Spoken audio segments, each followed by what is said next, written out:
Hi, kid. Oh, what? You noticed where we are today? That's right. We are by the sea. I know. It's so unusual to see Two-Tone by the sea because I know the cats don't usually like water, but in this case, you want to tell them? Slow down, Two-Tone.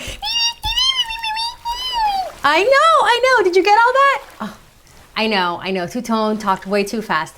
So, super excited because Bee by the sea is a big fan, this bee, about lions, just like... That's right, just like you. So, they're cousins. Although Two-Tone has never actually officially met any lions. Yeah, I would probably be nervous too. But the point is, Bee is a fan of lions, just like Two-Tone. So we're gonna go by the sea with her. How does that sound? Okay, you wanna get on my lap?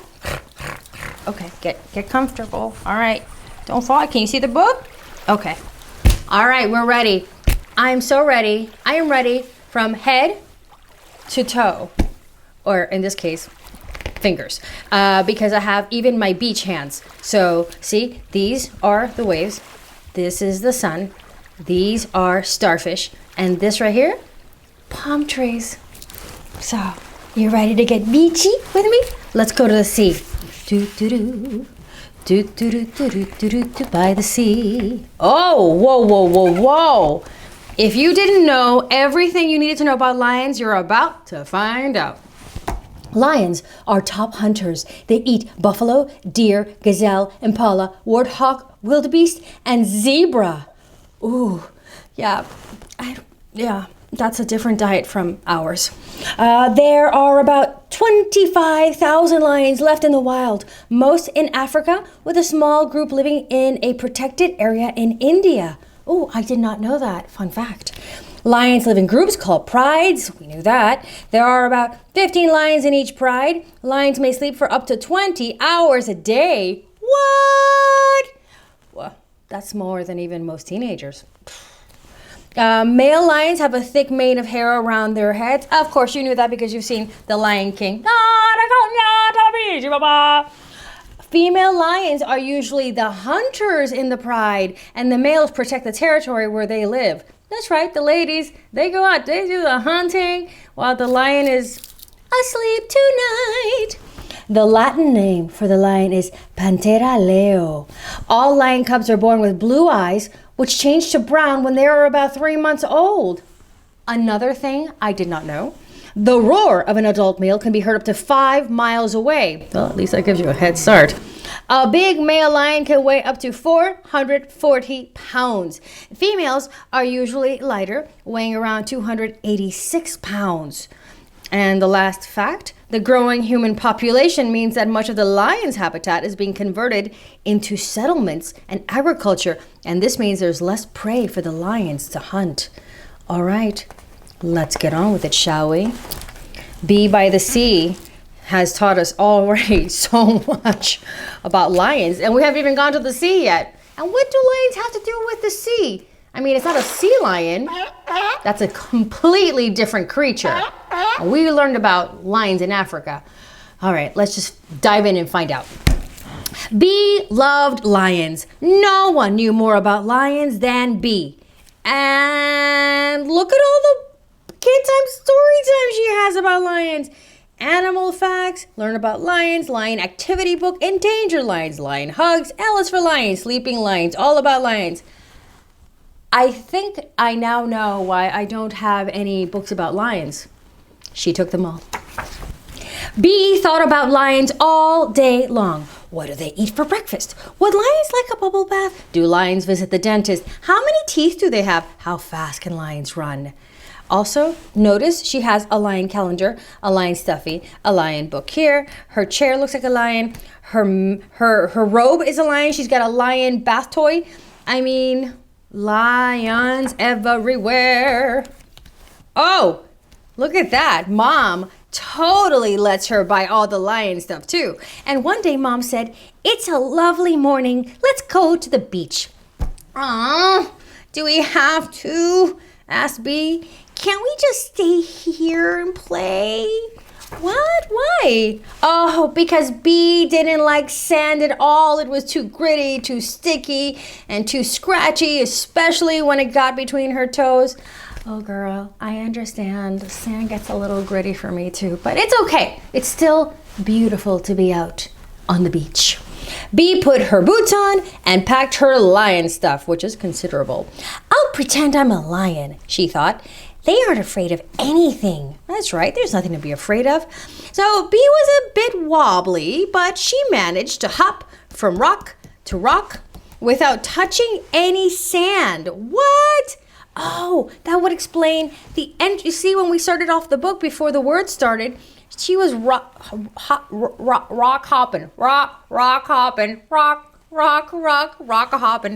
Easy for me to say. So then she's hopping on the rocks, not touching any sand. Wow! Exclaimed Mom. Look at those sand sculptures. They're amazing. Oh my gosh, they totally are. I want to open it up. Look at that. That is not, I mean, that's just like, it's art. It's more than sand. It's a sand sculpture. It's art, but ephemeral at last. And you're thinking, storyteller, what was that you just said? Ephemeral, just for a little while. The sand sculpture is like art, but just temporary, which means you really have to enjoy it while it's in front of you. But Bee was far too busy not touching the sand. Oh, she's missing out on this incredible stuff. There's the artist. She's a redhead. Look at that. Oh, look at that. She's going to love this because, I mean, there's a iguana lizard thing, and then there's a bear, and there's an elephant, and there's a lion. She has to look up.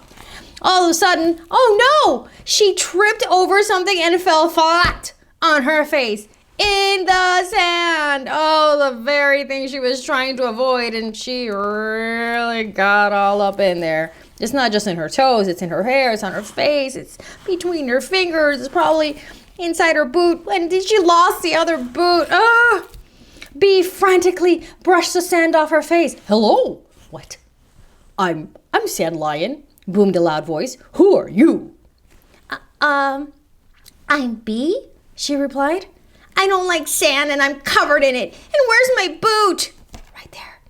Oh, you're missing out, replied Sand Lion. Come and see. The Sand Lion came to life. Making footprints in the sand is much better with your boots off, explained Sand Lion. Well, she listened because I see two little boots over here and two little feet over here. Ooh, Bee squealed. It feels so scratchy. Sand Lion thought she was doing really well. Yeah, scratchy's not so bad, right? It's like a little scratchy massage. And they listened to the sounds of the sea. Oh, it's just like your roar, giggled Bee.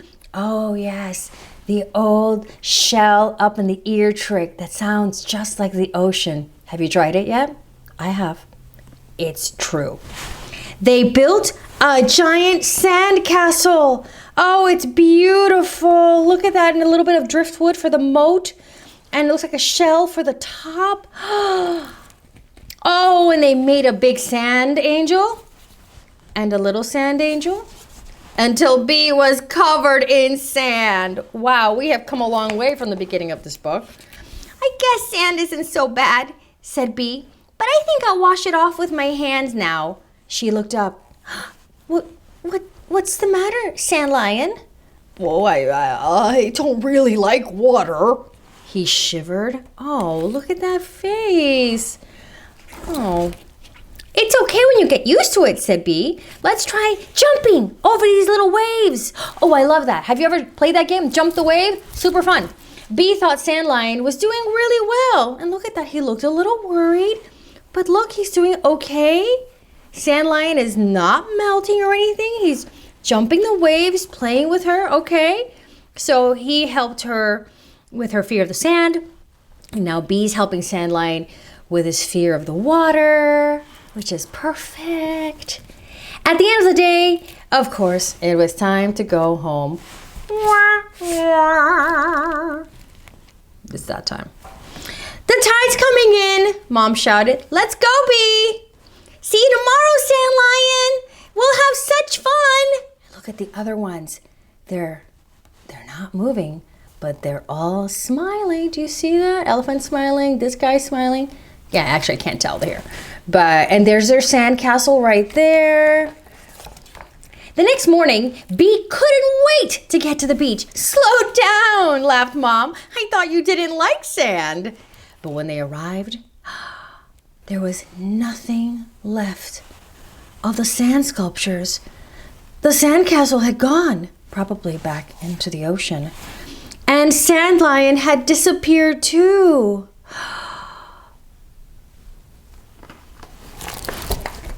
Bee felt sad.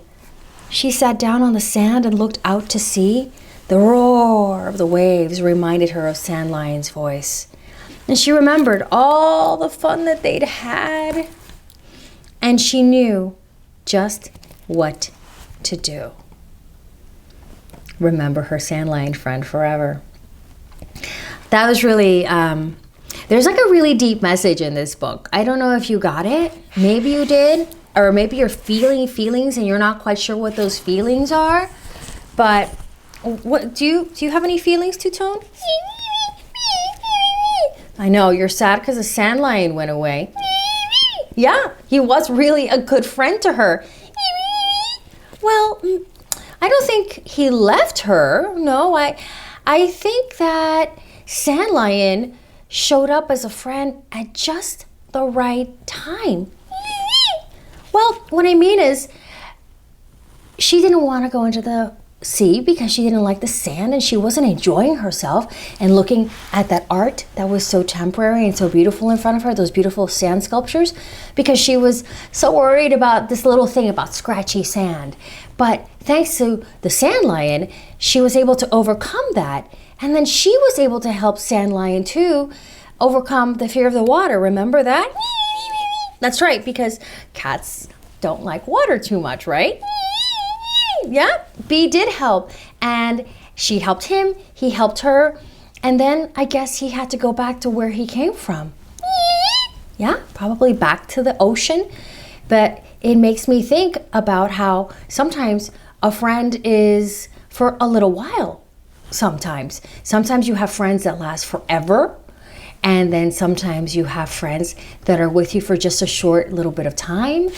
And that happens your whole life. You have some people for a really long time with you, and then you have some people for just a little bit of time with you. But the thing is that with these really good friends, one, you never forget them. Two, they leave something behind. Like in this case with Bee, with Bee, she ended up with his courage, right? And this happy memory that she wouldn't have had if she hadn't met Lion. So even though it was for a tiny little bit of time, he made a big difference in her life and was there right when she needed him. Does that make sense now? All right, I'm glad that you understood it. So I thought that was really it kind of touched my heart because I thought about that. I've had some really good friends and then some of them go away, but it's all right because they were there right when I needed them. So kids, sometimes you may have a great friend, but maybe they moved to another school or something where you don't see each other that much anymore, but nothing takes away the incredibly good times you had, right? Just like Bee making that castle on the water.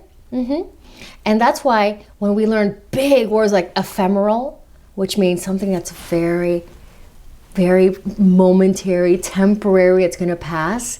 That's why when we see something beautiful that's not going to necessarily be there forever, we have to stop and really enjoy it. And now, Bee and the sea will never be the same again. That's right. Now she has a whole new love and appreciation thanks to that friend that she had for that moment in time.